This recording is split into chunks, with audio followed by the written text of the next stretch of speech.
حضرت شیخ عبد القادر جیلانی رضی اللہ عنہ، آپ عشاء کے بعد آپ کے پاس ایک شخص پڑھنے آتا تھا قرآن مجید، یہ قرآن مجید عشاء کی نماز کے بعد وہ ان کا یہ مطالبہ تھا کہ حضرت میں آپ کے کسی شاگرد سے مرید سے نہیں، آپ مجھے پڑھائیں گے۔ حضرت شیخ عبد القادر جیلانی رضی اللہ تعالیٰ عنہ شدید مصروفیت کے باوجود آپ نے کہا ٹھیک ہے آپ آئیں، میں آپ کو قرآن پڑھاتا ہوں۔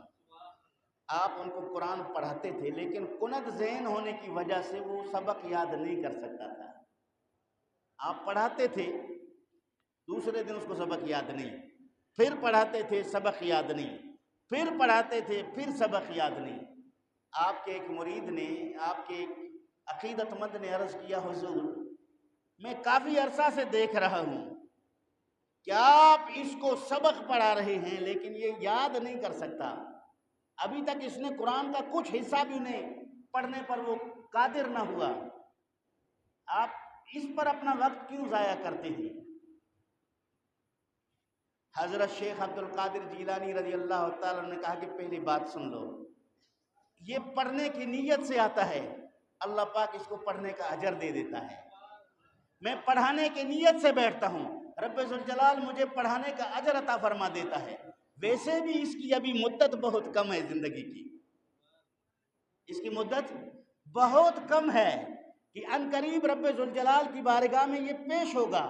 میں نہیں چاہتا کہ یہ یہاں سے دل رنجیدہ ہو کر اٹھ جائے اور یہ کہے کہ میں تو قرآن پڑھنا چاہتا تھا، حضرت غوث اعظم رضی اللہ تعالیٰ عنہ مجھے پڑھاتے تو میں پڑھنے والا بنتا، میں عالم بنتا، لیکن انہوں نے مجھ پہ محنت نہیں کی، ممکن ہے وہ دل برداشتہ ہو جائے، تو ان کے دل رکھنے کے لیے میں اس کو پڑھا رہا ہوں، کم سے کم اس نسبت کا اس کو فائدہ ملے گا، شاگردی کا اس کو فائدہ ملے گا، اس کوشش کا اس کو فائدہ ملے گا۔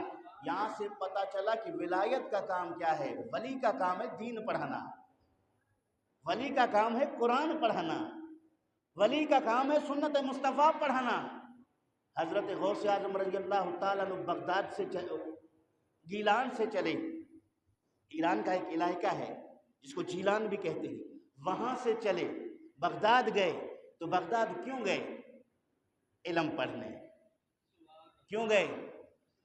علم پڑھنے۔ اور آپ نے بڑے بڑے مشائخ علماء فقہا سے علم دین حاصل کیا۔ مکمل علم دین حاصل کرنے کے بعد رسول اکرم صلی اللہ علیہ وسلم کی زیارت ہوئی۔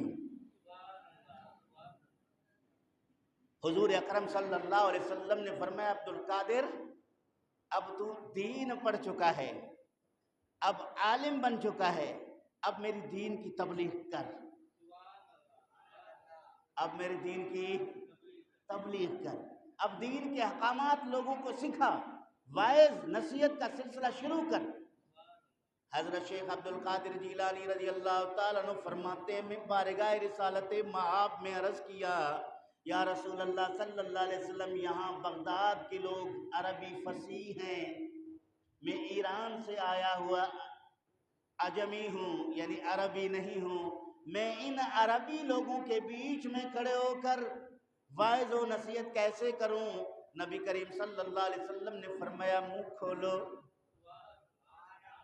حضرت غوث اعظم رضی اللہ تعالیٰ عنہ نے منہ کھولا، میرے آقا محمد کریم صلی اللہ علیہ وسلم نے 7 مرتبہ، کتنی مرتبہ؟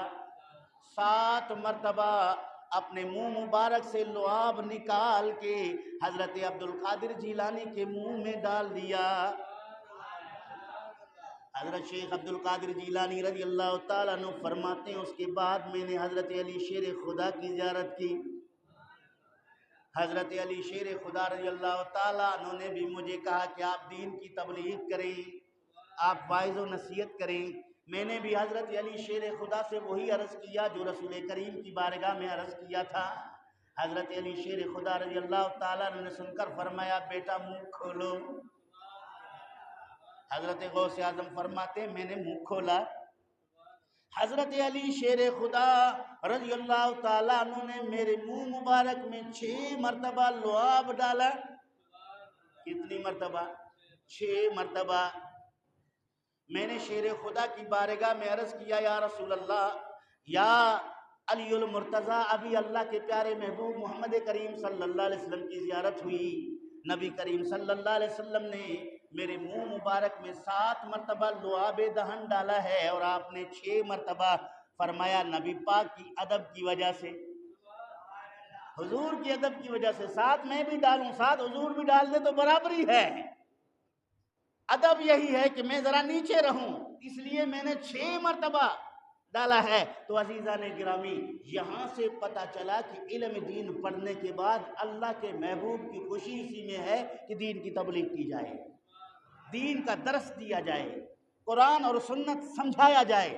اصل اہمیت تعلیمات رسول صلی اللہ علیہ وسلم کی ہے، اسے عام کیا جائے۔ تو اس کے لیے پہلے علم پڑھنا ہے، علم پڑھنے کے بعد پھر ان کو بارگاہ رسالت مآب صلی اللہ علیہ وآلہ وسلم سے ایک مژدہ بشارت اور خوشخبری ملتی ہے، جس سے وہ آ کر اللہ رب العالمین کے پیارے محبوب محمد کریم کی شریعت کی تبلیغ شروع کر دیتا ہے۔ تو یہاں سے بھی پتہ چلا کہ حضرت غوث اعظم رضی اللہ تعالیٰ عنہ صرف رسمی پیروں کی طرح جبے اور کبے میں رہ کر نذرانے لے کر اپنی زندگی نہیں گزارتے تھے، بلکہ جو آپ کی بارگاہ اقدس میں نذرانہ پیش کیا جاتا تھا عقیدت مند لاتے تھے۔ حضرت شیخ عبد القادر جیلانی رضی اللہ تعالیٰ عنہ مخلص دوستوں کے تحفہ تحائف کو قبول فرماتے، ان کے نذرانے ہدیے کو قبول فرماتے، اپنے مصلے کے نیچے رکھتے تھے۔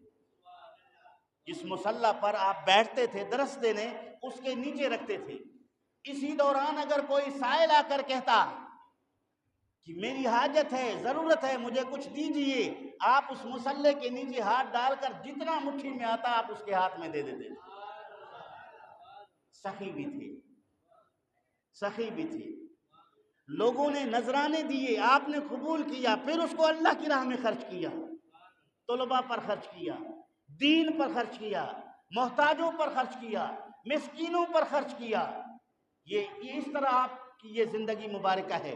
پھر جب رسول کریم صلی اللہ علیہ وسلم کے لعاب دہن ڈالنے سے آپ نے واعظ و نصیحت شروع کیا، آپ نے فرمایا کہ میں نے جب تقریر شروع کی تھوڑے سے لوگ تھے، پہلے دن جب میں نے خطبہ دیا تو چند لوگ تھے، دوسرے واعظ و نصیحت میں کچھ لوگ بڑھ گئے، پھر بڑھ گئے، آخر میں فرماتے ہیں کہ میرے محفل اور مجلس کا یہ عالم ہو گیا کہ 70,000 لوگ وقت حاضر ہو کر میری واعظ و نصیحت سنتے تھے۔ پھر یہ آپ کی کرامت تھی کہ اس 70,000 افراد میں بہت طویل یہ فاصلہ ہوتا تھا، نہ کوئی لاؤڈ اسپیکر کا انتظام تھا، اعلی صوت کچھ بھی نہیں کہ آپ کی آواز وہاں پہنچے۔ جس طرح قریب والا آپ کی آواز سن کر سمجھ سکتا تھا، اسی طرح آخری صف والا بھی آپ کی آواز سن کر اور بات سمجھ سکتا تھا۔ علماء فرماتے یہ آپ کی کرامت ہے، یعنی آپ کی آواز ہر شخص تک پہنچنا یہ حضرت غوث اعظم رضی اللہ تعالیٰ عنہ کی کرامت ہے جو اللہ رب العالمین نے آپ کو عطا کیا۔ اور آپ انتہائی جلال میں واعظ فرماتے تھے، آپ انتہائی دین اسلام پر عمل کرنے پر سختی ارشاد فرماتے تھے۔ آپ کے خطبات میں اتنا جلال ہوتا تھا کہ لوگ اٹھ کر چیخیں مارتے تھے، پگڑیاں پھینکتے تھے، کپڑے پھاڑتے تھے۔ شیخ عبدالحق محدث دہلوی رحمۃ اللہ علیہ اشیۃ اللمعات شرح المشکات شریف میں فرماتے ہیں بسا اوقات آپ کے محفل، آپ کے واعظ نصیحت کے مجلسوں سے لوگوں کے جنازے اٹھتے تھے، یعنی اتنی بے خودی کا عالم طاری ہوتا تھا کہ لوگ مدہوش ہو جاتے، پھر روح پرواز کر کے وہ اللہ رب العالمین کے روح حوالے کر جاتے تھے۔ تو کیا عالم ہوگا اس واعظ و نصیحت کا، کتنا جلال ہوگا۔ اور پھر حسد بڑی بیماری ہے، حسد بڑی بیماری ہے۔ تو جب آپ کے واعظ و نصیحت کا چرچا ہونے لگا، کثرت کے ساتھ لوگ آپ کی بارگاہ میں آنے لگے، اس وقت کے علماء جو موجود تھے انہوں نے اپنی علمی رعب اور دبدبہ کو مد نظر رکھتے ہوئے انہوں نے آپ کی نفی کرنا شروع کر دیا۔ ایسا نہیں ہے کہ آپ لوگ ان کی اتنی بڑی تعریف کرتے ہو، یہ اتنا بڑا نہیں ہے، یہاں تک کہ کچھ آزمائش کے لیے آپ کے پاس بھی آئے۔ عبد الرحمن ابن جوزی بہت بڑے جید عالم گزرے ہیں، علمی شخصیت میں ان کا بڑا قد ہے، قداور شخصیت ہیں۔ آپ کے سامنے جب حضرت غوث اعظم رضی اللہ تعالی عنہ کے اس شہرت کا، آپ کے اس علمی مقالہ اور ان واعظ و نصیحت کا ذکر ہوا تو آپ نے کہا کہ میں بھی ان کی مجلس میں جاتا ہوں، اور کچھ سوالات اپنے ذہن میں لے کر آئے، سوالات اپنے ذہن میں لے کر آئے کہ اگر وہ اتنے بڑے عالم ہیں تو میں محفل میں کھڑے ہو کر سوال کر لوں گا، وہ مجھے جوابات نہیں دے پائیں گے، پھر میں لوگوں کو سمجھا دوں گا دیکھو میں کہتا تھا جتنا بڑا آپ ان کو تصور کرتے ہو اتنا بڑا نہیں ہے۔ علمی مقام میں ٹھیک ہے عالم ہے، لیکن جس طرح آپ کہتے ہو ایسا نہیں ہے۔ جب وہ آئے اور تیسری چوتھی صف میں بیٹھے اپنے شاگردوں کے ساتھ، اپنے عقیدت مندوں کے ساتھ، بڑے علمی روب داب کے ٹھاٹ کے ساتھ آ کر سامنے بیٹھے، حضرت غوث اعظم شیخ عبد القادر جیلانی رضی اللہ تعالیٰ عنہ صرف ان پر ایک نظر ڈال دی، صرف ایک نظر، کیوں؟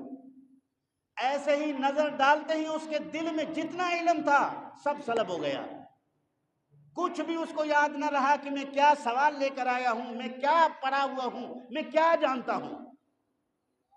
جب اس نے دیکھا کہ میرا سینہ علم سے خالی ہو گیا، اب میں بالکل صاف کاغذ کی طرح بن گیا، ایک حرف بھی نہیں میرے دل اور قلب پر، آپ نے چیخ ماری، جبہ اتار کے پھینک دیا، بے ہوش ہو گئے۔ جب ہوش میں آئے تو حضرت غوث اعظم رضی اللہ عنہ کے قریب آئے، معذرت کی، آپ کے عقیدت مندوں میں شامل ہو گئے، پھر حضرت غوث اعظم نے نگاہ ڈالی تو اس کا علم واپس ہو گیا۔ یہ آپ کی کرامت ہے، یہ آپ کی کرامت ہے۔ اس لیے اولیاء کاملین کے لیے کہا گیا اتقوا فراست المؤمن فإنه ينظر بنور اللہ، وہ اللہ کے نور سے دیکھتے ہیں۔ اس لیے کہتے ہیں کہ اگر کسی عالم دین کے محفل میں جاؤ، عالم دین کی مجلس میں بیٹھو تو اپنی زبان کو قابو میں رکھو، عالم کی مجلس میں بیٹھو تو زبان کو کنٹرول کرو، زبان سے کوئی ایسے کلمات نہ نکلیں جس پر حکم شرعی وہ صادر کر دے، زبان کو کنٹرول میں رکھو۔ لیکن کسی ولی کے خدمت میں جاؤ تو پھر اپنے دل کو صاف رکھو، اپنے دل کو صاف رکھو۔